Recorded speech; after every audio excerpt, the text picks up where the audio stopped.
Hi friends, time చూడండి 7 అయ్యింది. ఇక్కడ చింతలూరు ఏజెన్సీ ప్రాంతం లోపలికి 30 కిలోమీటర్లు లోపలికి.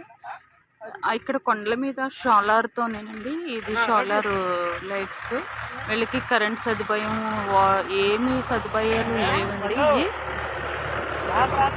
ఈ సోలార్ ఛార్జింగ్ ఉన్నంతసేపు వెలుగుతుంది అంటండి. ఈ లైట్ ఒక్కటే ఇక్కడ. అందరూ బ్యాటరీ లైట్స్తో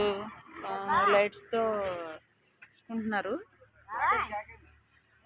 అదిగోండి, అసలు మేమైతే ఇంకా నైట్ అయినా కూడా బట్టలు పంచడానికి అనేసి వచ్చాము. చూడండి, అసలు వీళ్ళు లైట్స్ వేసుకుని బ్యాటరీ లైట్స్ అవి వేసుకుని తిరుగుతూ ఉన్నారు. అసలు కరెంట్ అది లేకుండా, సదుపాయాలు లేకుండా ఇక్కడ ఎలా ఉంటున్నారో.